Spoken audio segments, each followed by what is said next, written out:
آپ دیکھ رہے ہیں میرا یوٹیوب چینل۔ آنے والے نئے دوستوں کو خوش آمدید کہتا ہوں۔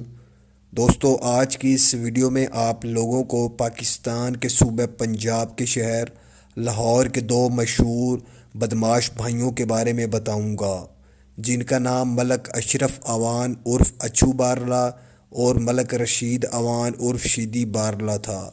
یہ دونوں سگے بھائی تھے اور ان کا تعلق اعوان برادری سے تھا۔ یہ دونوں بھائی نہ صرف پاکستان میں مشہور ہوئے بلکہ انٹرنیشنل نیوز چینل نے ان پر کئی ڈاکومنٹریز بھی بنائی تھی۔ اچھو بارلہ اور شیدی بارلہ پر 500 سے زائد مختلف نوعیت کے مقدمات درج تھے، جن میں جگہ ٹیکس، قتل، اقدام قتل، اغوا برائے تاوان جیسے مقدمات شامل تھے۔ اچھو اور شیدی بارلہ کے سر پر 4 کروڑ روپے کی انعامی رقم بھی مقرر کی گئی تھی۔ اچھو اور شیدی بارلہ کی داستان زندگی بہت لمبی ہے، اس لیے ہم اسے آپ کی خدمت میں قسط وار پیش کریں گے۔ آپ لوگوں کو بتاتا چلوں، یہ تمام تفصیلات راجہ جنید سابق SHO سے لی گئی ہے۔ یوں تو 90 کی دہائی میں لاہور شہر میں بڑے بڑے بدماش آئے اور پولیس مقابلوں اور اپنے مخالفین کے ہاتھوں مارے جاتے رہے۔ اچھو اور شیدی بارلہ اس لحاظ سے خوش قسمت تھے، انہوں نے جس سے چاہا بھتہ وصول کیا، جس کو چاہا پار لگا دیا اور جسے چاہا اغوا کیا، چاہے وہ کوئی سرکاری افسر ہوتا یا کوئی عام آدمی ہوتا۔ اچھو اور شیدی بارلہ کا تعلق اعوان ڈھلواں کے علاقے سے تھا، جو لاہور سے 60 کلومیٹر دور واقع ہے۔ اس علاقے میں آج بھی اکثریت اعوان برادری کی ہے اور یہاں جرائم کی شرح عام علاقوں سے 10% زیادہ ہے۔ اچھو اور شیدی بارلہ نے علم دین اعوان کے گھر جنم لیا۔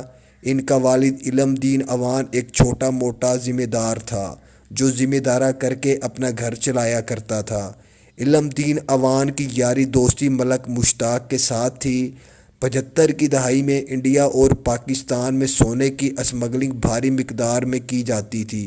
عروج پر اسمگلنگ ہونے کی وجہ سے ملک مشتاق، جو علم دین اعوان کے بچپن کا دوست تھا، وہ بھی اسمگلنگ کے دھندے میں شامل ہو گیا۔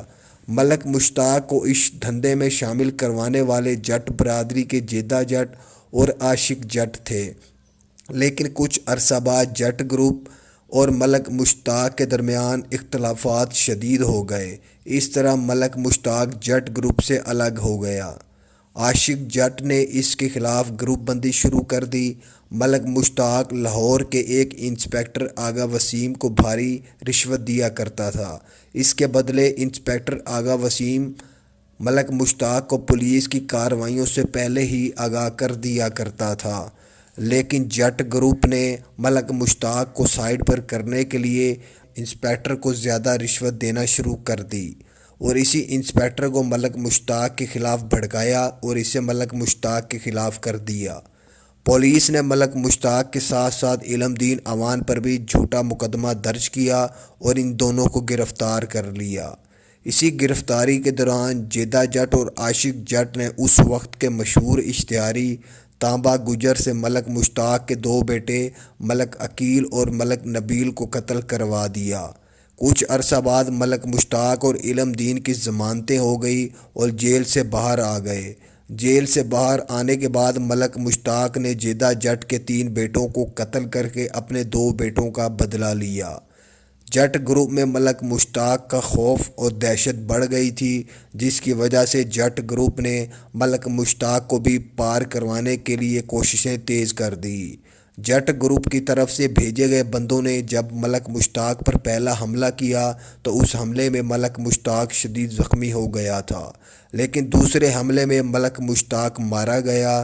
اس کے بعد علم دین اعوان نے اپنے دوست ملک مشتاق کا بدلہ لینے کے لیے جٹ گروپ کے خلاف مقدمات درج کروائے۔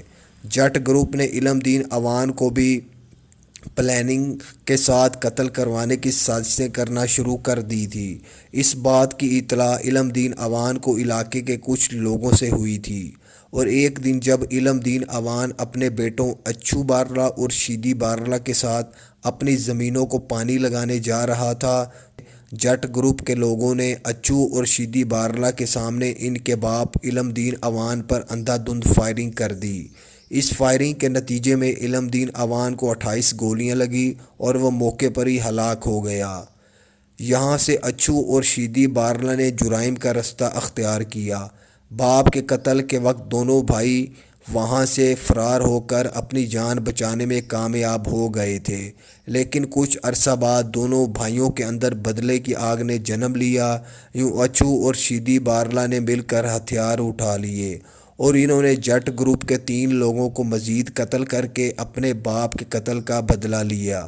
علاقے میں ان دونوں گروپوں کی بڑھتی دشمنی دیکھ کر علاقے کے کچھ معزز لوگوں اور سیاسی لوگوں نے ان دونوں گروپوں کے درمیان صلح کروانے کی کوشش کی۔ اس صلح کے لیے انہوں نے 3 پنچایتوں کا انعقاد کیا۔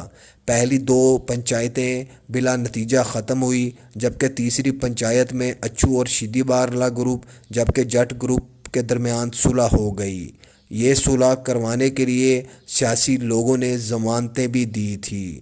راضی نامے کے بعد علاقے کے کچھ لوگوں نے اچھو اور شیدی بارلا کو اس دشمنی میں مزید کیسے الجھایا اور انہیں اس دشمنی میں مزید کیسے شامل کیا، یہ آپ لوگ قسط نمبر 2 میں جان سکیں گے۔